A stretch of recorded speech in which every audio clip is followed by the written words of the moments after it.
Hi there, folks. Wow, what a crazy time that's going on in the world right now. Um, it's I've been thinking about a story that I was talking about with my housemate the other day, a couple weeks ago actually, and the story is about this book. It's called The Book of Questions. I got this when I went to college, and it was like a hugely important book where we would have conversations with our friends, late night college kind of things. I'm talking about just over 20 years ago, which is kind of a mind-bending thing to think about. But I often remember this one question. It's question number 7. The question asks, do you think that the world will be a better or worse place 100 years from now? I thought about it a lot, and the answer I gave at that time, which I still believe, is that, wow, it's hard to tell. On one hand, we seem to be on a trajectory to things getting a lot worse, and probably the world will be in a worse place. But also, on the other hand, there's like a lot of good things that are happening, and so there's some positive trajectories where the world is definitely getting better, and there's always seems to be more justice for more people, but there's always more violence and more environmental destruction, so it's hard to say. And my thought was that, there's a possibility that we can change course, right? We don't have to stay on the course that we're on. But in order to change course, 2 things have to happen.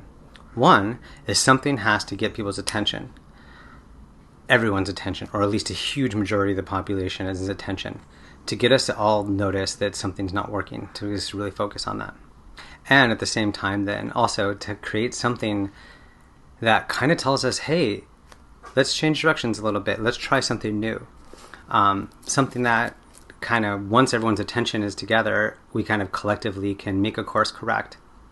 Because if we don't make a collective course correct, then we'll probably just go on a course that we are already on. And so, over my life, I've been paying attention to these moments as they've come up. The first one that came up for me was Columbine.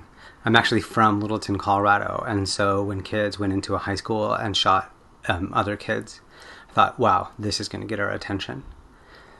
And then what happened was that people blamed other people, and even though everyone's attention was there and so much heart and like desire for change happened, people pointed at bullies, at Marilyn Manson, at the gun lobby, at the Matrix, music, drugs, who knows what. Everyone pointed at something, video games. And so all that energy just kind of drained out of the system, and we didn't make any big changes. Then 9/11 happened, and I was like, wow, this is really going to get everyone's attention. But once again, everyone pointed their fingers at someone else, and now we, have to take our shoes off when we go through security, but we haven't really addressed the core issues here. When President Trump got elected, I thought, wow, this really is going to wake people up. And what's cool about that is that there's that kind of be this sustained frustration that we're not going to forget about this. And whether or not you support Trump or not, definitely there's a way that it's disrupting the system. And I think that's partly why people support him, and also why it's concerning. But there's this factor there. And so maybe in the system getting disrupted and people getting, feeling resistance and pushing in different directions, like maybe we can make a change here. And there does seem to be a lot of energy, but it doesn't seem like we've actually somehow turned that into a collective course correct. So then when coronavirus happened, I thought, wow, this is really interesting, because we don't really have someone to blame for this. Now, while some people have tried to blame that maybe it came in some lab or whatever, but honestly, we get to just basically blame nature or just being humans in this wild earth, and that's not an easy person to put blame on. And we could blame fish markets or bats or whatever, but so then as we're kind of feeling this pain, it's not just the virus that's bothering us, it's the way that the whole system is now, we can see that the system isn't serving us. There's this way that inequality is being super exacerbated, and we're also just realizing, wow, we don't really have enough social safety net to be able to help people now that they don't have jobs. And it's like, how long can we be paying in the United States, people are getting paid unemployment so that they can go without work. but what about the countries where this isn't happening? And like, who knows? Anyways, the system is not working for us. And all of these issues about, how like all the inequality in this world has kind of been brought into sharp relief. Now, of course, then there's this moment. But the issue with that was that it's not really exciting enough. It's not really sparking anyone to make a huge change. And so it's very possible that we could all just go through this for a year and a half or something. And then once we have a vaccine, everyone just goes, oh, well, let's just go back to normal and try to be normal. And, we might not actually make the changes we need to make. Now, of course, last week, as everyone in the world knows right now, a gentleman named George Floyd was killed under the knee of a police officer who kneeled on him until he died. And this is not the first time that we have seen black people die at the hands of police. And we know that this is part of a long history that goes back to slavery, beyond slavery, and beyond. And we can even keep on going back and find times in history where colonizing powers have taken over other cultures and put them under the heel of their power. This way of passing this trauma forward is kind of the essence of this system that we're angry about. And so as people are angry, they're asking for justice. They're asking for, and there's this temptation, like with these old ones, to point at Officer Chauvin, like that's the guy, we need to get him to, go to jail. There's also, interestingly enough, like not a lot of trust in the prison system or the criminal justice system. So we're not really sure if that's actually the best choice. All of a sudden, like now we want the system to work. We can point at him. We can maybe point at the other officers. It's tempting to maybe point at the person who called the police, or what about the bystanders that didn't do something, or like we can point the different fingers. But the anger that is rising up right now in the forms of protests and that have literally kind of set the world or country on fire right now is that people are not just angry at Officer Chauvin, they're angry at the whole system behind it. This capitalism, this greed, this like colonial dominance, oppressive culture, this way that there's this unequal power structures that haven't been addressed and don't seem like anyone is actually trying to address them. And we have to remember that this is what we're angry about, and this is the thing that we want to change. This is how we're going to course correct our society. And so, we can, the anger is out and it's hot, and people are looting Walgreens or Nordstrom's or businesses and things like that. But it's really worth remembering, like, what is the message we want to do here? And so remember, there are two parts. One, we have to have everyone's attention about what's happening, and the other one is like some message about what the course correct looks like.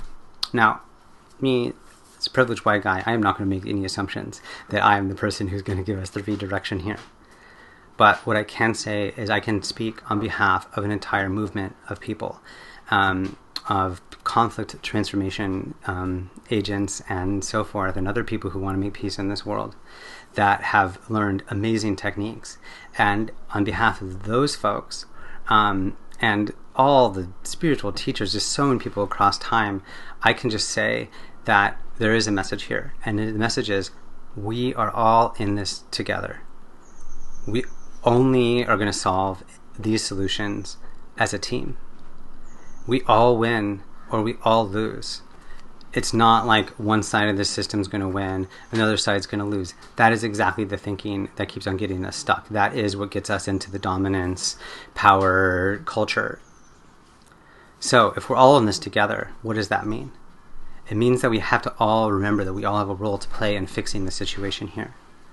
In order to do that, the first level is just going to be a huge dose of self-forgiveness. Like, how can I forgive myself for the role that I play in this system? And if we want, for example, police to change, they're going to have to figure out how to forgive themselves for the things that they've done in the past, which will open their hearts to making the kind of changes that need to happen, right? For those who are, finding acting out with different kinds of violence, like there's a certain level of how can we like understand that like at the heart of that is actually something really beautiful. So what I want to say is that there are some amazing tools that are out there that can help us engage in this like deeply passionate and important conflict and actually turn it into a transformative experience. So part of the idea is here is something just called conflict literacy. So it's really helpful for us to understand like what is actually going on with conflict. And the kind of core teaching that I've learned over the time is that there's basically three ways we can manage conflict. One of them is power, right? In a power solution, whoever is the most powerful, they win. Whoever can cause the most violence can win. That's usually what war looks like. We can put someone, if we like kill enough people, then they'll listen to what we want to say and they'll sign our treaty and they'll agree with us. That's what fighting looks like. If I hit you hard enough, then maybe you'll stop arguing with me. Of course, there's rights, right? Rights, it was a huge, great human invention. We figured out that if we come up with a set of rules that we all follow, that would be really amazing. And that's a great way to resolve conflicts because it's more or less equal. But there are three problems with rights. One is people in power are the ones who are making the laws, so they tend to help with people in power more. Two is they have this win-win, win-lose kind of situation, so that rights are basically saying like this person's good, this person's bad, and which kind of, whenever there's going to be a loser in this situation, then it's not going to feel very good, and eventually that population will push back eventually. So as long as there's winners and losers, the system's not really working because, again, we all win or we all lose. And the third problem with rights is that we just really can't get these laws down to precise enough.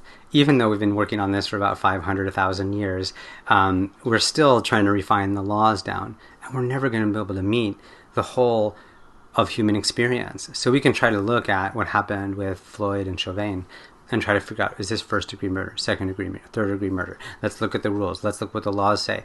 But the point is, this is just unjust. This is not okay. And we know that it's not okay. And we also know that like putting that person through a rights-based conflict justice system may or may not work. There's going to be juries, and who knows why. These things are too important for us to be relying on just like a set of rules and a book that a bunch of white people wrote 100 years ago or a couple hundred years ago. So the way that we talk about resolving conflict in this sort of new way is based on interests or underlying needs. And that is about figuring out like what is really at the heart of the situation. What is really important to us? Like what is important to the people? Why are people so angry? And recognizing that whenever we're seeing that anger or that fear or that pain or that passion, that at the heart of that is a deep need that that person is trying to communicate. And usually when we look at those needs, those are things that we can understand. We can relate to each other about those things. And so the invitation now is to start listening, to start really deeply listening to each other and find out, why is this so important to you? Why is there so much passion here? Because there's amazing opportunity here. I have heard people who have never ever understood or paid any attention to race and police issues, like deeply concerned and deeply passionate about the patterns that are happening that have never thought about this before. So we have this great chance for doing deep listening and then also being really thoughtful about how we communicate about what we're saying and remembering to speak from our experience, to like remember to talk about what do we really need, like why are these things so important to us. And then collectively, the course correct, what it looks like is for us to begin to, as a team, to start addressing our core needs, to start figuring out like what is really important and what we do want justice, but even below justice is a need for just respect and autonomy, for dignity and for safety, to be able to just be able to be ourselves and to be in this world and to know that we can, even make mistakes and still be held, like, and still be loved, and that, we don't have to just go through surviving, that we can actually start thriving together. And that's going to be really important. So this is a long way to say, hey everyone, don't let this moment pass. We're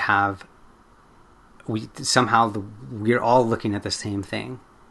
we're all concerned right now about the same problem. And this is something that touches on all these aspects of our society. And we have this time right now as like the world's sort of on pause for us to actually really think about this and think about how we can do this better and how we can respond in a new way. And potentially by taking this thing that touches us across all of history and then being in this very moment where we're at the cusp of, we don't know if we're going to make it or not. We don't know if we're on the course to 100 years of being better or worse. We can change it. We can change it, all as a group. We are the team. We need to fix this together. So start listening to people. Start caring more. Try to figure out how you can get more literate about conflict resolution. And if you have a conflict you want help with, find someone who can help you with it. I'm part of multiple teams that can help with that, and you can find that information here. You can call me, but literally wherever you are, there's someone who can help you have a better conversation around your conflict. And there are skills that we can learn, and we can all learn how to listen to each other and find out what each other's needs are. So thank you so much for watching this video here, and let's go out there and make some beautiful change in this world.